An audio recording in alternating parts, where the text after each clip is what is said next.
Bismillahirrahmanirrahim. Assalamualaikum warahmatullahi wabarakatuh. Jadi hari ini saya akan mengadakan sedikit temu bual bersama Ustazah Nurhana untuk melihat kepada pentadsiran bilik darjah. Okey. InsyaAllah boleh tak Ustazah?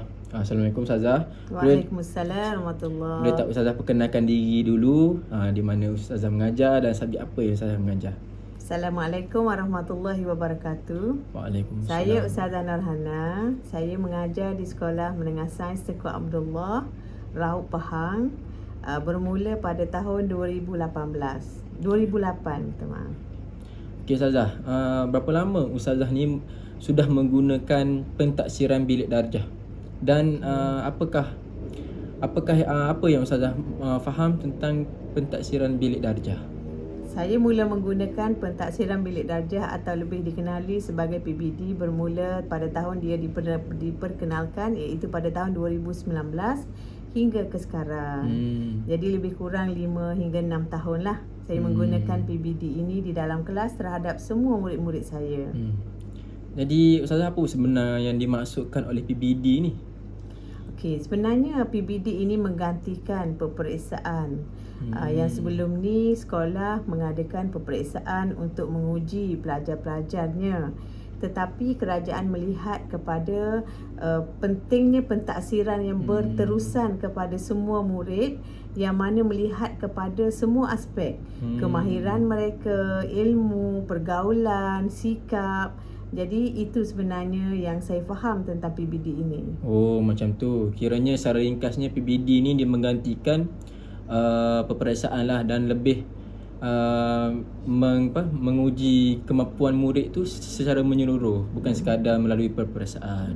Betul, tepat sekali.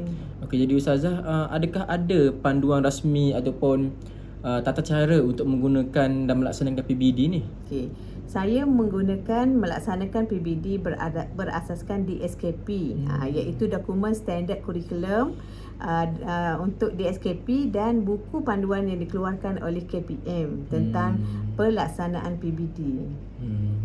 Okey Ustazah, semua boleh maklumlah bahawa PBD ni digunakan untuk menilai kemampuan murid. Adakah ada lagi tujuan selain daripada untuk mengukur kemampuan murid ni? Okey. PBD ini sebenarnya selain daripada untuk mengukur kemampuan murid, dia juga bertujuan untuk mengenal pasti kekuatan dan kelemahan murid-murid supaya boleh diambil tindakan pemulihan kepada murid-murid tersebut. Okey. Jadi maknanya kepentingan PBD ni ataupun hasil daripada PBD tu kita bolehkan gunakan untuk bilik darjah ke Ustazah, macam tu? Betul. Sebenarnya PBD ini dia lebih kepada program ataupun pelaksanaannya adalah secara lebih terbuka kepada murid dengan menggunakan pelbagai aktiviti-aktiviti yang menyeronokkan, dan dia lebih kepada aktiviti berkumpulan yang mana melihat kepada status ataupun tahap penguasaan murid-murid di dalam kelas. Okey, begitu. Maknanya banyaklah kepentingan daripada PBD ni kepada pembelajaran di sekolah. Jadi Ustazah, bolehkah Ustazah kongsikan sedikit tentang jenis instrumen pentadsiran yang Ustazah gunakan di dalam kelas dan di sekolah? Okey, boleh. Bagus soalan tu. Sebab sepanjang saya melaksanakan PBD, saya telah menggunakan 5 cara untuk menilai murid-murid saya, iaitu melalui pemerhatian, melalui senarai semak, pemerhatian melalui catatan anekdot, pentadsiran lisan menggunakan senarai semak, lisan menggunakan borang maklum balas, serta penulisan seperti lembaran kerja dan buku skrap. Okey, faham Ustazah. Jadi antara instrumen yang Ustazah gunakan ni, yang mana satu yang paling banyak Ustazah gunakan, dan kenapa baik Ustazah memilih antara banyak-banyak itu instrumen yang itu? Disebabkan saya ni guru pendidikan Islam GPI, saya lebih melihat kepada aspek pemerhatian. Kerana di dalam subjek pendidikan Islam kita banyak banyak kandungan yang melihat kepada perubahan sikap murid-murid dan amali seperti amali wudu, amali solat. Jadi itu lebih kepada pemerhatian lah. Okey, faham Ustazah. Jadi di antara 5 instrumen ni semuanya memenuhi lah dia punya ciri yang Ustazah perlukan. Betul. Okey, jadi untuk soalan yang terakhir, apakah cabaran yang Ustazah hadapi bila mana Ustazah ni melaksanakan instrumen-instrumen pentaksiran ini, dan apakah cadangan penambahbaikan Ustazah untuk PBD ni di sekolah? Okay. Saya melihat kepada antara cabaran yang saya hadapi sepanjang melaksanakan PBD ini ialah masa.